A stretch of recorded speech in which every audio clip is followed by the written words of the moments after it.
আসসালামু আলাইকুম। ট্রাম্প আমেরিকার প্রেসিডেন্ট, আমাদের অনেকের মাথা ব্যথা, অনেকে অনেক চিন্তিত। প্রথমত আমেরিকার জনগণ যেই ম্যান্ডেট দিয়েছে আমরা তাকে স্বাগত জানাই এবং কংগ্রাচুলেশন মিস্টার ট্রাম্প। এখন আমাদের যে বিষয়টা চিন্তার বিষয়, ট্রাম্প আসায় আমেরিকায় বসবাসকারী যে বাংলাদেশিরা আছে তাদের কি অসুবিধা হতে পারে, কি সুবিধা হতে পারে এবং সেই অসুবিধা দূর করে কি করে ট্রাম্পের সময় আপনি খুব ভালো থাকবেন, এটাই আমাদের ভিডিওর প্রতিপাদ্য বিষয়। এবং যথারীতি আমাদের সাথে আছে এই বিষয়ে বিশেষজ্ঞ জনাব ফরিদউদ্দিন। কেমন আছেন? জি আলহামদুলিল্লাহ ভালো। আচ্ছা, আপনি যদি ছোট্ট করে বলেন, ট্রাম্প আমেরিকার প্রেসিডেন্ট হয়েছে, তাতে অভিবাসীদের কি সমস্যা হতে পারে?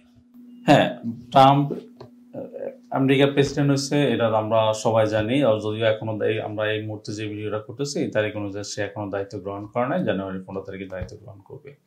তো দায়িত্ব গ্রহণ মানে করার সাথে সাথে তার যে প্রথম যে সে যে প্রচার যেভাবে আপনার হচ্ছে ইমিগ্রেন্টদেরকে বাইর করে দিবে এইরকম একটা প্রচারণার মাধ্যমে সে কিন্তু ক্ষমতায় আসছে। তো হয়তোবা সে এই কাজটাই সবার আগে করবে। তবে বাঙালি কমিউনিটির মধ্যে বা বাংলাদেশের মধ্যে যারা ইমিগ্রেন্ট নিয়ে খুবই আগ্রহী তাদের মধ্যে সবারই একটা ধরনের ভয় কাজ করে যে সবাইকে যদি বাইর করে দিবে, বা প্রচুর ইমিগ্রেন্ট আছে যা হচ্ছে অথবা আনডকুমেন্টেড, বা হচ্ছে আমাদের দেশ থেকে মানুষের একটা বড় ট্রেন্ড আছে যে মেক্সিকো হয়ে বাই রোডে ইউএসএ যাচ্ছে। তারা বেশিরভাগই হচ্ছে যাইয়া হয়তো অ্যাজাইলাম ক্লেম করে, অনেকে মামলা চলমান, অনেকে হয়তো বা মামলা ক্লোজ হয়ে গেছে কিন্তু সে থেকে যাচ্ছে। তো তাদের সবার মধ্যেই কিন্তু ভয় যে আসলে কি হতে যাচ্ছে, সবাইকে যদি বের করে দেয় তাহলে কি অবস্থা হবে। জি, আসলে বিষয়টা খুব চমৎকার। ট্রাম্প বলেছে অবৈধ অভিবাসীদের বের করে দেওয়া হবে, এবং সে যা বলে তার প্রিভিয়াস হিস্টোরি যদি দেখা হয় সে তা করে। তাহলে আপনার জন্য একটা সুযোগ আছে, আপনি অবৈধ থাকলে বৈধ হওয়ার রাস্তাগুলো কি কি আছে সেটা দেখেন, এবং সেইটা দেখে আপনি সেই রাস্তায় হাঁটেন, এবং সেই রাস্তায় বৈধ হতে হবে না, সেই রাস্তার মাঝখানেও যদি আপনি থাকেন তাহলে ট্রাম্প আর আপনাকে বের করতে পারবে না। তাহলে সেই রাস্তাটা কি হতে পারে? না, এখানে হচ্ছে আসলে সবাইকে বের করে দিবে এটা কখনোই মানে পসিবল না। সেটা হচ্ছে আপনি যদি ওখানে গিয়ে রাজনৈতিক আশ্রয় নিয়ে থাকেন, বা আপনার যদি বাস্তবে কোনো সমস্যা থাকে, সমস্যার কারণে আপনি রাজনৈতিক আশ্রয় ক্লেম করছেন, আপনার মামলা চলমান, তো চলমান অবস্থায় আপনাকে কখনোই বের করে দেওয়া সম্ভব না। আপনার মামলার নিষ্পত্তি হবে, আপনার পজিটিভ নেগেটিভ যাই পান, তাও আবার ক্ষেত্রে এসে আপিল হতে পারে, বা অনেক ক্ষেত্রে কোনো মামলা একদম হয়ে যাওয়ার পরে মোশন টু রিওপেন হতে পারে। তো যখন আপনার কোনো মামলা চলমান থাকবে, তো এই অবস্থায় আপনাকে বের করে দেওয়ার কোনো সম্ভাবনাই নাই। তো আর এখানে করণীয় হচ্ছে, যদি মামলা চলমান থাকে আপনাকে হয়তোবা ডকুমেন্টগুলো হয়তো এতদিন আপনি খেয়াল করেন নাই, বা আপনার সংগ্রহ নেই, আপনার কাছে নেই। অনেকে আছে, সবারই লয়ার আছে বা অ্যাটর্নি আছে, অ্যাটর্নির কাছে আছে। তো এবার একটু চেষ্টা করেন যে এগুলো আপনার সংগ্রহে রাখার জন্য, কারণ কখনো না কখনো যদি আসলে এভাবে চেক হয় না, এখন পর্যন্ত হয় না, যদি ট্রাম্প প্রশাসন আসার পরে হয়তো বা এরকম কোনো কিছু হয়, তাহলে আপনি যেন এগুলো শো করতে পারেন। যে অফিসার আপনাকে চেক করবে সে কিন্তু আপনার মামলার ডিটেলস দিলেই, আপনার নাম, ডেট অফ বার্থ দিয়ে কিন্তু সে চেক করতে পারবে যে আপনার মামলা আছে কিনা বা কোনো কিছু আপনার পেন্ডিং আছে কিনা। ঠিক আছে, তাহলে একটা চমৎকার বিষয় যে যারা কোনো ধরনের ডকুমেন্টেশন নাই, যারা অবৈধ, যদি বের করতে হয় প্রথম পর্যায়ে তাদের উপরই খরচটা যাবে। হ্যাঁ, মানে যাদের ডিপোর্টেশন অর্ডার আছে তাদেরকেই হয়তোবা বের করে দেওয়ার সম্ভাবনাটা আগে। তবে আরেকটা বিষয় হচ্ছে কি, আসলে এটা কিন্তু এখনকার আইন না, এটা আইনটা আগে থেকেই আছে, কিন্তু আগের প্রশাসনগুলো ওটাকে কার্যকরভাবে করে নাই। তাদেরও আসলে মানে এই শ্রেণীর, মানে এই শ্রেণী বলতে আমরা কি বোঝাচ্ছি, যাদের আনডকুমেন্টেড মানে লোকজন, তারা যে কাজগুলো করে, মনে করেন এদের আসলে আমরা অন এভারেজ বলতে গেলে যে লোয়ার লেভেল বা হচ্ছে মানে অড জব বলি, আসলে এই কাজগুলো অ্যাজ এ সিটিজেন বা গ্রিন কার্ড দ্বারা তারা হয়তো করবেও না। তো এই লোকগুলো যে কাজগুলো করে এগুলো তাদের ডকুমেন্টেড পিপল করতে চাইবে না। তো এই লোকগুলোকে তাদের ওই কাজগুলো করার জন্য কিন্তু এই লোকগুলো দরকার। এই হিসাবে অন্যান্য কোনো গভর্নমেন্ট এটাকে অ্যাক্টিভ করে নাই, অর্থাৎ ল আছে, লটাকে ইফেক্টিভ করে নাই। এর কারণ হলো this people are needed for America. অবশ্যই, কিন্তু যেহেতু তারা একটা প্রতিশ্রুতি দিয়ে আসছে, আমরা ধরেই নিচ্ছি তাদেরকে বের করে দিবে। এখন যদি বের করে দেয়, আপনি বের হতে চাচ্ছেন না, তাহলে আপনার করণীয় কি? প্রথম করণীয়, আপনি যদি কোনো আইনি প্রক্রিয়ায় না যেয়ে থাকেন, সে আইনি প্রক্রিয়াটা ফলো করেন। হ্যাঁ, অ্যাসাইলাম চাইতে পারেন বা আদার্স চাইতে পারেন। আপনার আইনি প্রক্রিয়ায় ছিলেন, আইনি প্রক্রিয়াটা শেষ হয়ে গেছে, যেমন ফরিদ সাহেব যেটা বলছিল যে মোশন টু রিওপেন, তাহলে আপনি রিওপেন করেন। থার্ড, আইনি প্রক্রিয়া আছেন কিন্তু এর কোনো ডকুমেন্ট আপনার কাছে নাই, সম্ভাব্য ডকুমেন্ট অ্যাটর্নির সাথে যোগাযোগ করে আপনার কাছে রাখেন, তাহলে আপনি 99% টেনশন ফ্রি থাকতে পারবেন অ্যাবাউট, মানে এটাকে কি বলা যায়, আপনাকে ওই এক্সিট হতে হবে না আমেরিকা থেকে। আর কি ধরনের একটা বিষয় আছে যেটা হচ্ছে আসলে ইউএসএ ইমিগ্রেশনটা একটু ডিফারেন্ট, যেটা একটা জায়গায় সব মানে সারা ওয়ার্ল্ডের থেকে ডিফারেন্ট। সেটা কিরকম, যেমন ইউএসএ তে আপনি যদি গ্রিন কার্ডধারী হন বা সিটিজেন হন, আপনি আপনার ফ্যামিলি মেম্বারদেরকে ইয়ে করতে পারবেন। ফ্যামিলি মেম্বার বলতে কি, আপনার হচ্ছে একদম স্টেপ বাই স্টেপ সবাই অনেককেই টানা যায়, এটা অন্য কোনো দেশে এভাবে সম্ভব না। যেমন ফ্যামিলি মেম্বার মনে করেন সে আপনি গ্রিন কার্ডধারী হয়েছেন, আপনার মা বাবা ভাই বোন সবার জন্য কিন্তু আপনি অ্যাপ্লাই করতে পারবেন। আবার সেম আপনার থ্রুতে আপনার ওয়াইফ যদি হচ্ছে গ্রিন কার্ডধারী হয়, সে কিন্তু তার মা বাবা ভাই বোন সবাইকে আনতে পারবে।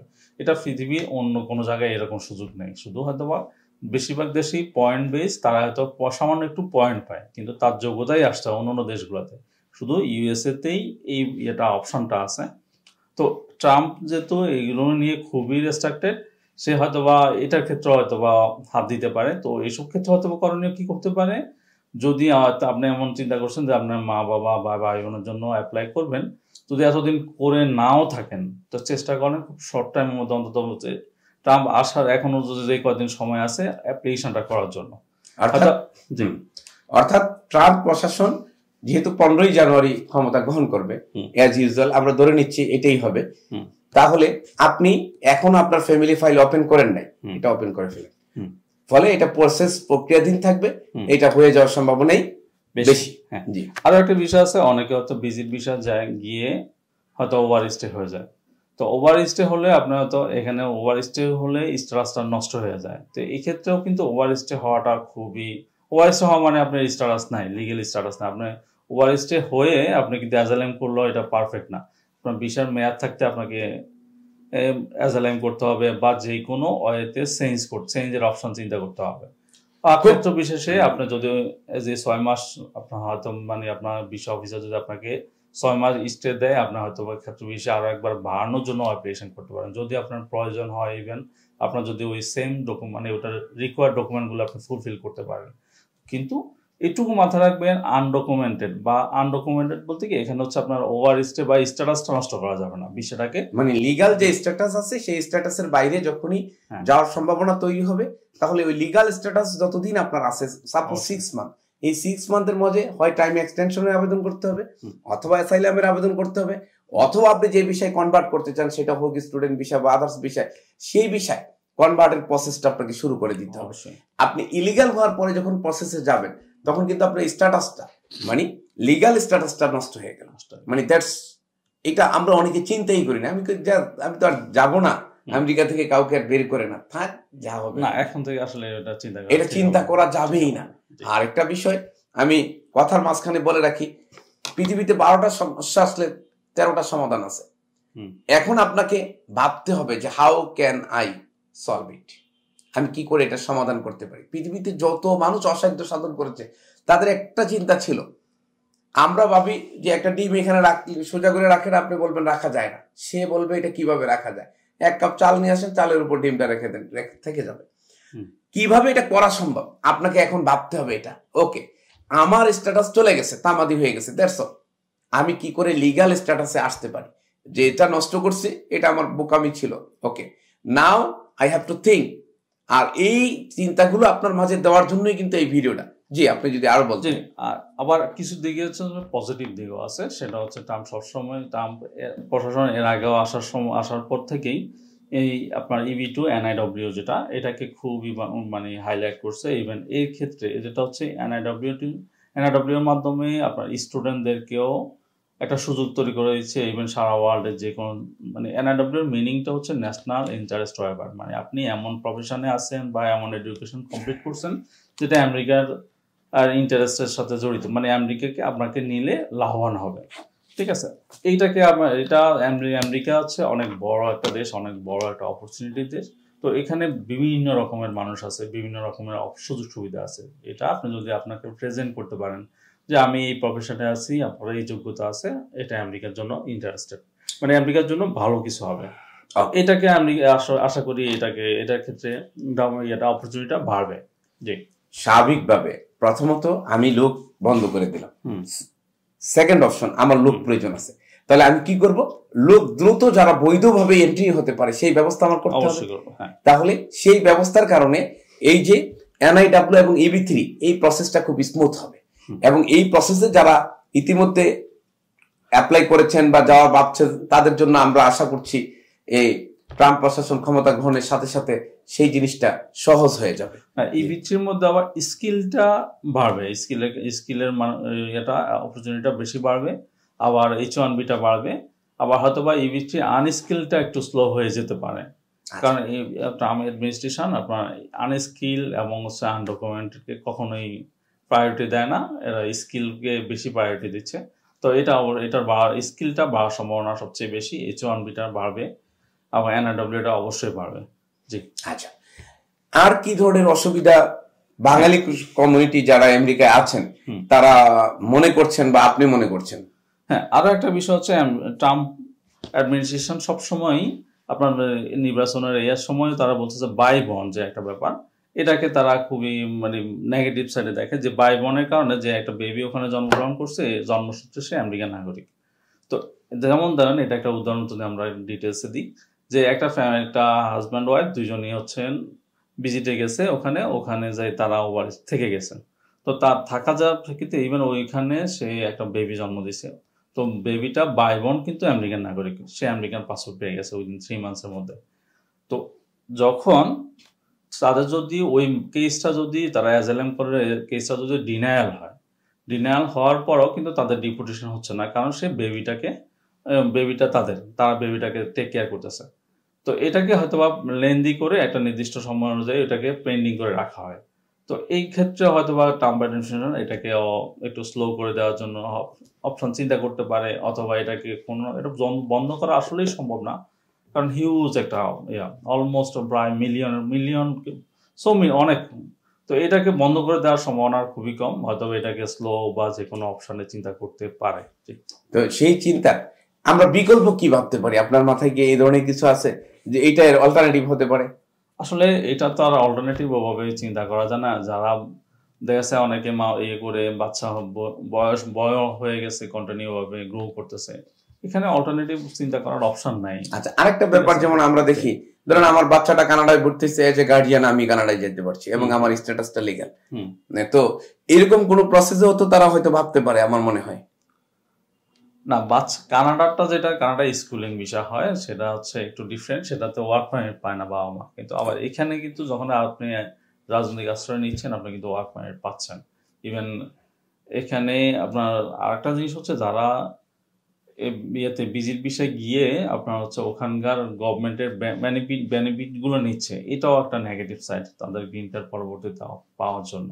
তো এই ক্ষেত্রেও আপনারা অবশ্যই আমি আরেকটা ছোট্ট কথা বলে নিই, আমরা যে পরামর্শগুলো দিচ্ছি এগুলো আপনি কখনোই ফাইনাল পরামর্শ হিসাবে নেবেন না। আপনি অবশ্যই যে কোনো ইনফরমেশন অ্যাকুরেট ভাবে নেওয়ার জন্য বা এই রিলেটেড আপনার অ্যাটর্নি যারা প্রফেশনালি কাজ করে তাদের শরণাপন্ন হবেন, কারণ হয়তো আপনি এখন আমি আপনার ইনফরমেশন দিচ্ছি, আপনার 2 মাস পরে দেখতেছেন ভ্যালিড নাও থাকতে পারে, ঠিক আছে? আর এটা একটা সিরিয়াস একটা ইস্যু, আপনারা অবশ্যই অ্যাটর্নি শরণাপন্ন হবেন। আচ্ছা, প্রথমত আমরা চাই বিশ্বের যে প্রান্তে আপনি থাকেন না কেন আপনার জীবনটা সুন্দর হোক, এবং এই সুন্দর হওয়ার জন্য অবৈধ যে ইমিগ্রান্ট আছে বাঙালি, তারা বৈধ কি করে হতে পারে? আসলে ভিডিওর বিষয়টা এই যে ট্রাম্প প্রশাসন আসছে, এখানে ওরিড যেন আপনি না হয়ে আপনি অ্যাক্টিভ হন, এবং অ্যাক্টিভ হওয়ার ক্ষেত্রে স্থানীয় আইন প্রতিনিয়ত পরিবর্তনশীল, এবং সেই ক্ষেত্রে আপনাকে সবচেয়ে বেশি হেল্প করবে ওখানে অবস্থানরত ইমিগ্রেশন অ্যাটর্নি, এবং সেইখানে আপনি যোগাযোগ করেন, পাশাপাশি আরো বিভিন্ন তথ্য নেন, এইটাকে অ্যানালাইসিস করে আপনি একটা সিদ্ধান্তে পৌঁছেন। তথ্য দিয়ে সহযোগিতা করাই আমাদের উদ্দেশ্য। আমরা আবারও অভিনন্দন জানাতে চাই মিস্টার ট্রাম্পকে, যে কংগ্রাচুলেশন মিস্টার ট্রাম্প, বাট সেই সাথে আপনাদেরকে বলতে চাই যে আপনারা ওরিড হওয়ার কোনো কিছু নাই।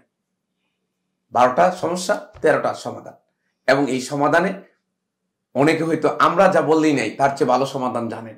ওকে, প্লিজ কমেন্ট করে জানিয়ে দিন। সারা দেশের মানুষের একরামের স্বার্থে দেশকে একটা লিগ্যাল স্ট্যাটাসে দেশের মানুষ যদি আমেরিকায় থাকে, এটা আপনার জন্য সুবিধা, আপনার জাতিগত সম্মান বেড়ে যাবে। সেই জন্য কমেন্টে আপনি যদি আরো নতুন কিছু জানেন জানিয়ে দিন। ভিডিওটি শেয়ার করে যারা অবৈধ আছে, এই মুহূর্তে যারা আতঙ্কগ্রস্ত, প্যানিকড, তাদের আতঙ্ক দূর করার জন্য সকল প্ল্যাটফর্মে ছড়িয়ে দিন। কারণ আমরা জানি একটা ছোট্ট ইনফরমেশন একজন মানুষের ভয় দূর করে দিতে পারে। আমরা সেই কাজটাই করছি। সবাই ভালো থাকবেন। ইনশাল্লাহ নতুন কোনো পর্বে, নতুন কোনো ভিডিওতে আপনাদের সাথে দেখা হবে। সেই পর্যন্ত আল্লাহ হাফেজ। আসসালামু আলাইকুম। আসসালাম।